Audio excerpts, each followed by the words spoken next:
is this the beginning of the end for, of corporate rule? And, you know, short answer, could be, hope so. But we'll have to fight and see, and that's really it. And so what I wanted to do that's, you know, so I've answered that. Okay, what else? There's a lot more to discuss. And I guess I wanted to go through and say, like, what is corporate rule? You know, so if we're asking, you know, is this the beginning of the end? What is it? And I guess do a bit of unpacking why the corporations, you know, are powerful.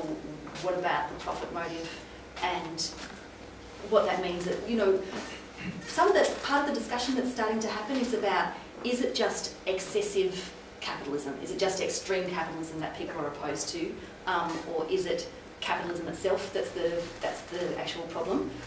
So I wanted to sort of have a bit of a thread on that. Wanted to look a bit at where, you know, just an analysis of where's this movement come from, and that the big, you know, $64 million question: what will it take to end corporate rule? You know, can this movement be it? Can we do it? And yeah, so hopefully stimulate a bit of discussion amongst us.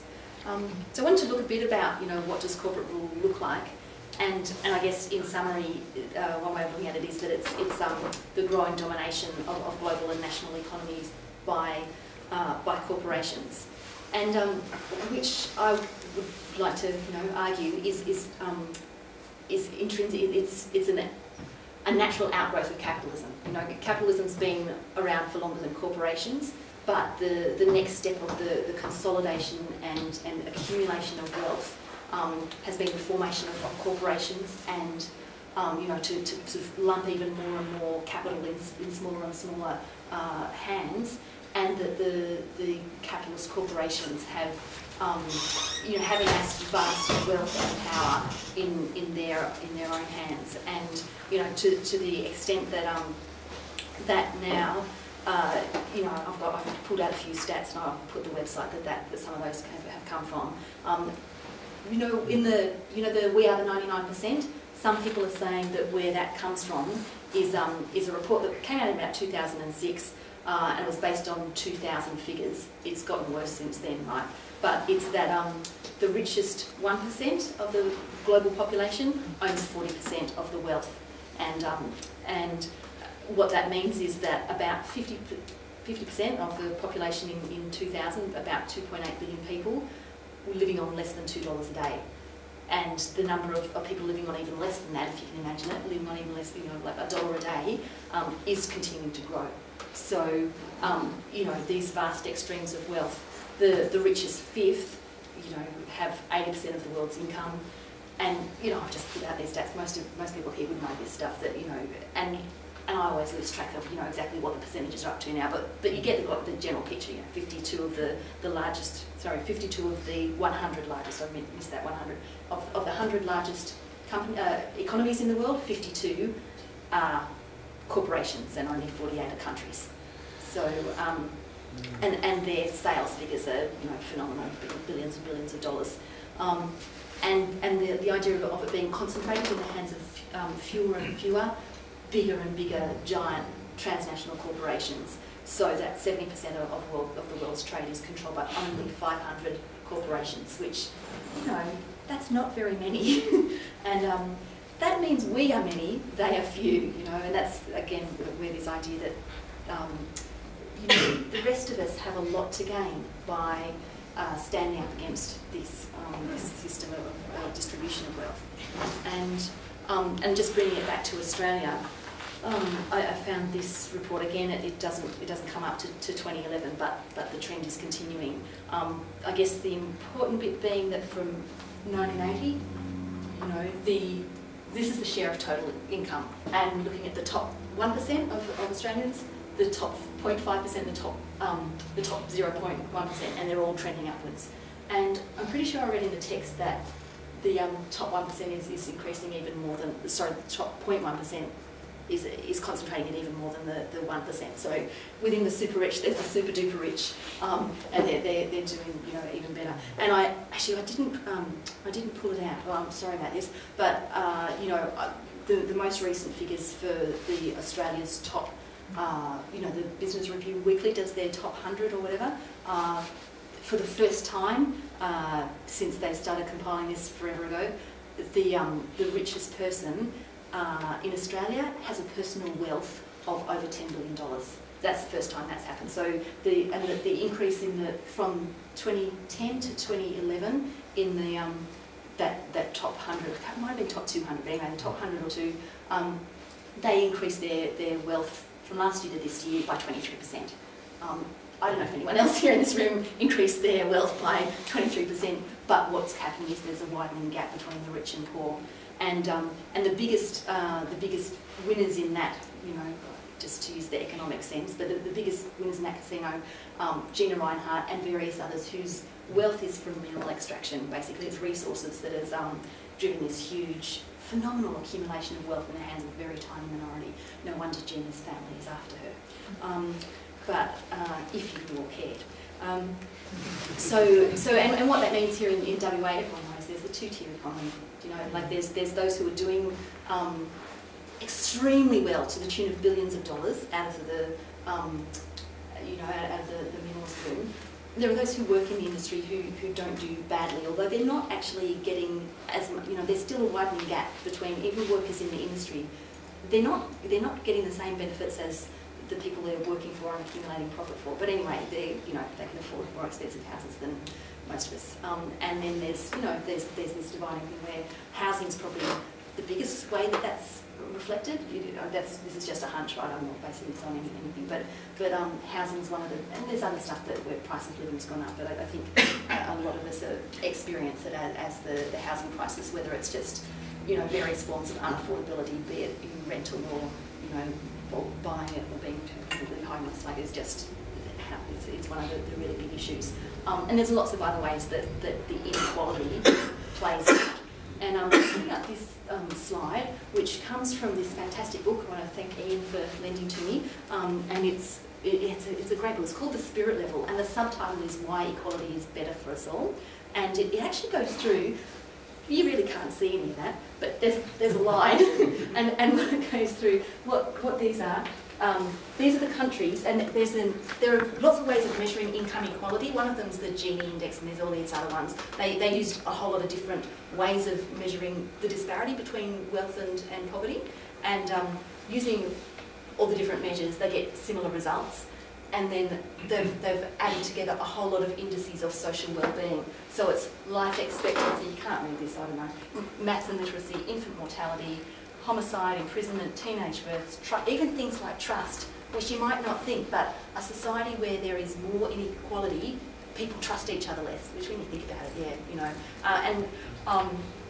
even obesity, mental illnesses, drugs and alcohol addiction, social mobility. So all these things, and there was one in this book that was even about aspiration, like what people want to do as their job when they get older. There's just an example, in the US, many more people, want to be a doctor or a lawyer, or, the things that's going to make lots of money. And there's much less hope for someone with social mobility. There's much less hope for someone who's not from, well-off families, because they're not going to get the same kind of access to education and all the other things. They're much less likely to achieve those aspirations. Whereas in Sweden, there are more people who actually just don't mind the idea that they're going to be a garbo when they grow up. Do you know, because the fall to the bottom isn't so big. Sorry, I didn't take your question. No, just could you point out where Australia is on Yeah, unfortunately, we're way up. We're up here. So we are one of the more unequal countries, and the whole book, it unpacks all these indices and gives you the data, and it's a great book because it's evidence-based. It's not just some left-wing conspiracy or whatever. And there's linked to the website. Well, there's data. I'm a big fan of evidence, and they've got this website that's connected to it, which is where I got the thing, and it's the Equality Trust. So Google that and get on, have a look. Because the evidence is there for all these different indicators that we do better. And this is all just OECD countries. How much more is the global gap, right? So this is just a narrow data set of looking at, equality's better for us. Inequality all of us do worse. And it wasn't just, the other thing was, it's not just that because of more inequality, more people down the bottom suffer more. This is one of the important things. It's not just inequality, more people down the bottom suffer more. These bad things are spread throughout the whole society more. There's just more of them across the whole society. Of course, it is more accumulated down the bottom, but it's across the whole society. And that was another very interesting finding of all of those. So it's true to say that inequality is worse for all. I mean, maybe that top layer, like I think they probably don't do so badly, but even even amongst managers compared to executives, they do worse again in a more unequal society than in a more equal society. So there's some of the social results of this inequality, that this is what corporate rule is doing to us. And there are a whole lot of other effects of corporate rule. And I wanted to, and I think, I know you know a lot of this, right? Or probably, there's the corruption of democracy, and that takes place through, there's loads of information about how the corporations, influence policy. They, there's an easy way of putting it is they can buy their own politicians. They just can't. And there's been documented in so many nations the revolving doors between members of government who go on to serve on boards of directors on things, or boards of directors who come in to be the president of the United States, or the vice president, Cheney and all that. So just the big powerful companies they can pay for all these lobbyists who have an influence on politicians, and they pay the political parties to do their bidding. And we see that here in Australia. There's a great book as well by Clive Hamilton. It's called Scorcher, and it goes through the role of the greenhouse mafia. They call themselves that. They know what they're doing. The greenhouse mafia, who are the big corporations responsible for Australia's big greenhouse gas emissions, and the way they basically have written a book for they write the laws and get the government to just go, yeah, you can do that. And it's it's issue after issue after issue that the corporations are the ones that exert the control. And we see it in the lack of environmental protection here in WA. We're threatened with we're threatened with coal seam gas. Drilling is very likely to come to WA. There's not a good oversight over it, and there's not power from the Environmental Protection Authority to say no to this. The government is just going, money, money, money. They're there for throwing out the red carpet to coal seam gas, to the big corporations to just do what they want with our economy and our environment, and never mind the social impact or the environmental impact. They also own the media. The mainstream media are the corporate media, and we saw that when Kevin Rudd was trying to put a very tame super profits tax on the resource sector. And that was not going to be socialism. That was going to be socialism for the capitalists, right? Because he was going to take the money from that tax and give it as tax relief to other corporations. So it wasn't coming back to us. It wasn't working class socialism. It was just helping one section of the capitalist economy by taking some from the others, right? And you look at the West Australian. They almost put Green Left to shame as a campaign newspaper. They were out there campaigning against this tax, and they brought down Kevin Rudd. And the media was one part of that, and obviously tapping the members of the Labor Party heavies on the shoulder was another part of it. But they do a lot to shape what we know. And of course Noam Chomsky's written a lot about the way they manufacture social consent for what they want, because they set the framework of the debate, and we never hear from over here. There's a certain amount of dissent they might kind of give voice to, and you might get something in the letters page or whatever. Not if it's too radical, not if it's fundamentally challenging the status quo. And there are other effects of corporate rule. I could go on for quite a while about all of these. I'm kind of a bit conscious of time, so maybe if people are not really, We're going a bit over 10 minutes. Okay, thanks. So people there are wars for conquest of oil and other resources, and wars for conquest of whole countries like Afghanistan, Iraq. There's ongoing dispossession of Aboriginal people, and the stealing of Aboriginal land today, for uranium mines in particular. But look up at James Price Point. There are big corporate interests behind, threatening to take Aboriginal land for the gas hub up there. Refugees are another area that it might not be intuitive that this is all about corporate rule, and there's some social issues are more or less tangentially or more or less directly, in concealing to profit making or whatever.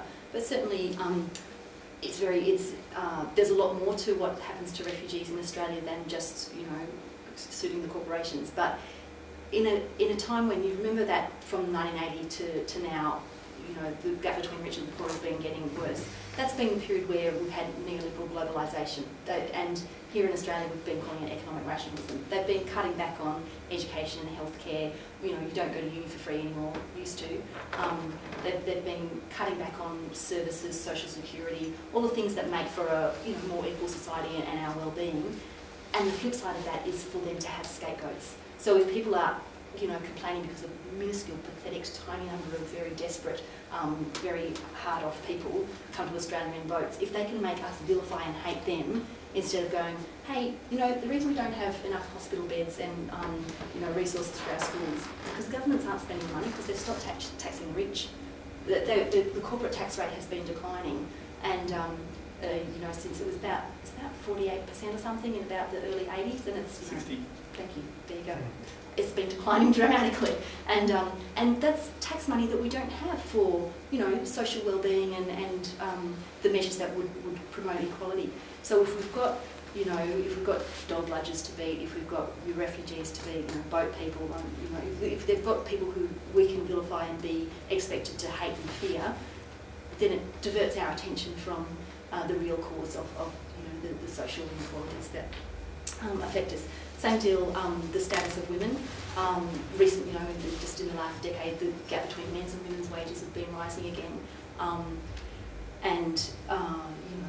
women are still, expected to juggle the roles of, of parenting and being in the workforce, and so forth.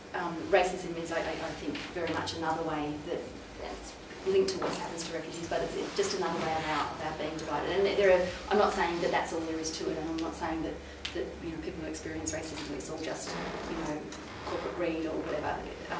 But it certainly is not made better by the corporations, and in fact, equality is the inequality is greater for people of non-English speaking background in Australia.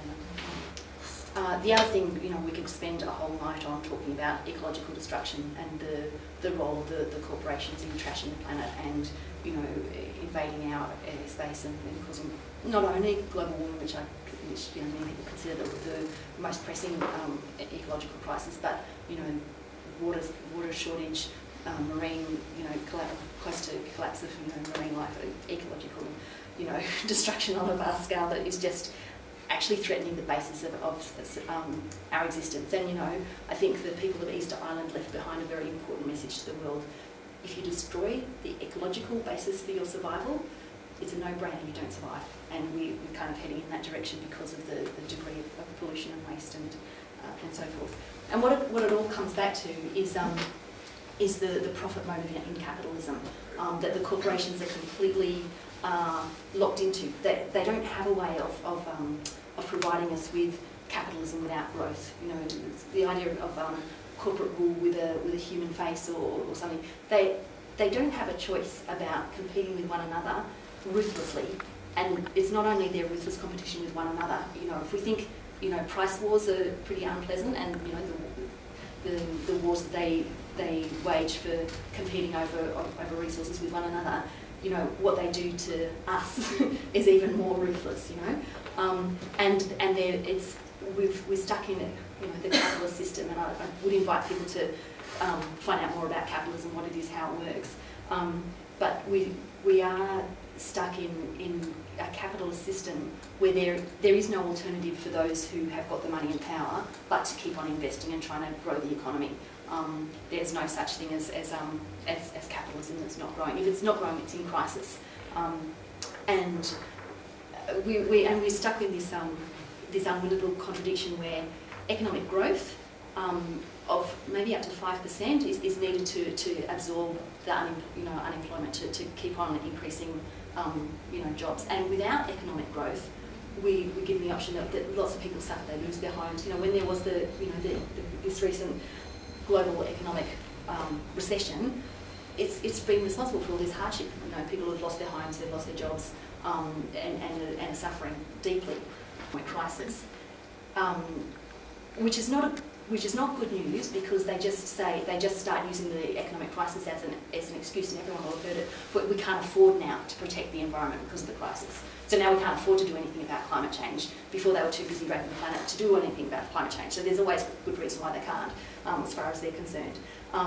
But what sort of a system is it? And people are, you know, what sort of a system is it where we're confronted with social hardship or ecological catastrophe, and there's no, you know, in this system there's no way out of that. You know, that if we have growth, we worsen and we accelerate environmental destruction.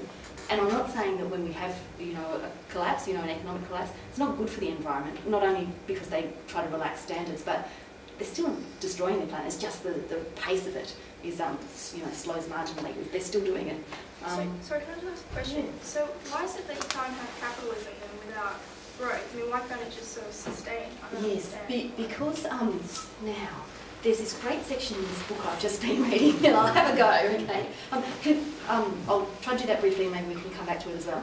But that for capitalism, for the capitalists, they if they're not growing, they're going to get taken over and out-competed by the others. That, I suppose that's the sort of the short version.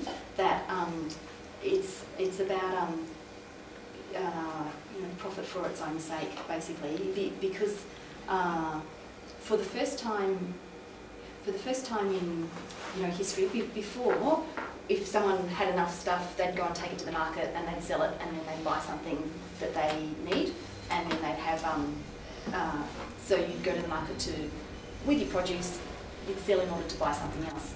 But capitalism is all about going into the market, you've got capital, and you're getting people to work for you, and at the end of, you know, a cycle of this, you've got more value, you've got more money from capital than you started with. So it's all about expanding. The way they get their money is by profiting, and so it gives like a drive in that, a logic in that, to keep on profiting more and more and more, because then they can expand production, they can take over their competitors and get more profits. And it's a systematic thing, or a systemic thing. It's not something that it's not just about, you know, it promotes greed and avarice and all the other nasty things, but it's not just about, you know, being greedy. It's just they don't have a way out of it. There's no alternative, because they will get taken over by the others who are growing if they don't do it.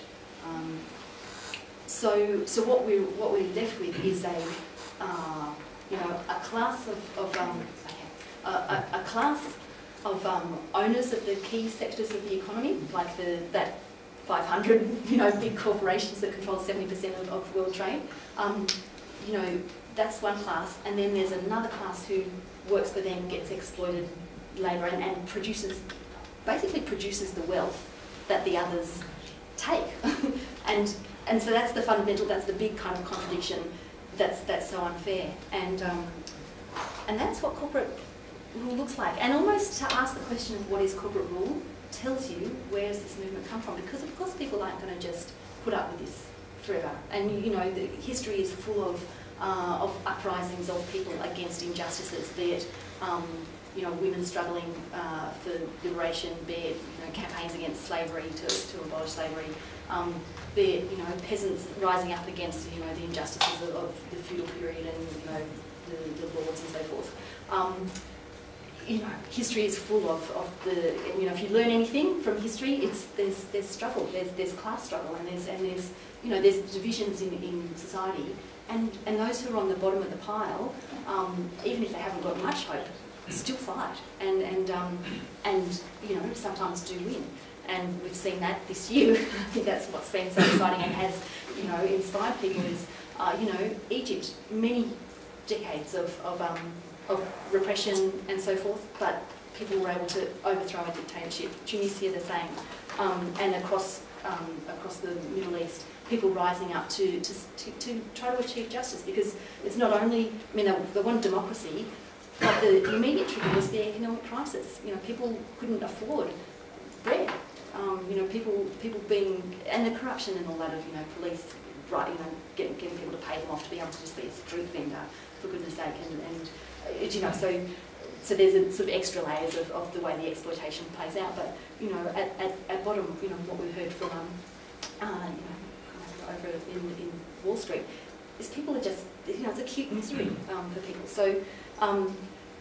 But it grows on. I guess I wanted to sort of take a few steps back, because I think while it sort of popped up and it's taken a lot of people by surprise, it's sort of standing on the shoulders of movements that have gone before it, and I think a particularly important one was I'm going to mention Palestine because a lot of the people in that Arab Spring, you know, have been looking to Palestine and their resistance of the occupation by Israel for their inspiration. So I wanted to mention that. But also, you know, I guess in the other parts of the world and in the West, the global justice movement that was very prominent in the late 90s and early 2000s, where people were linking up for global justice. You know, there's a big campaign to try to drop third world debt and break the power of the World Bank, the International Monetary Fund, and start developing a society that's based on you know, the sort of slogans that are being raised today: human need, not corporate greed.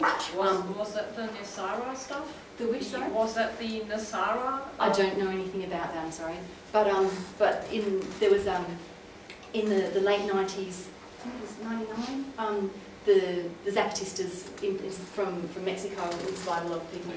Sorry, okay, with their, you know, their movement, and in that sort of built until, I think for a lot of people, the sort of pivotal point that people remember and talk about is Seattle, when there was a World Trade Organization gathering where there was huge big protests, and the big thing was trying to stop these summits from going ahead and establishing, you know, these sort of free trade agreements and intellectual property right agreements and all this stuff. It's basically about opening up the poorest countries to more exploitation by the richest corporations from the powerful big rich economies. And that was a movement that was growing. It had, of course, weaknesses, limitations, whatever, but there was, you know, wherever, it became this thing for a few years, where the world's richest and most famous and most powerful, not necessarily famous, they might not be the grey ones you never even see, but the people who make the decisions about what the governments are going to do, what the World Trade Organization, the International Monetary Fund, World Economic Forum is a particular one, where the richest people in the world, you know, come together and talk about basically how they're going to screw over the rest of us for the next, you know, period.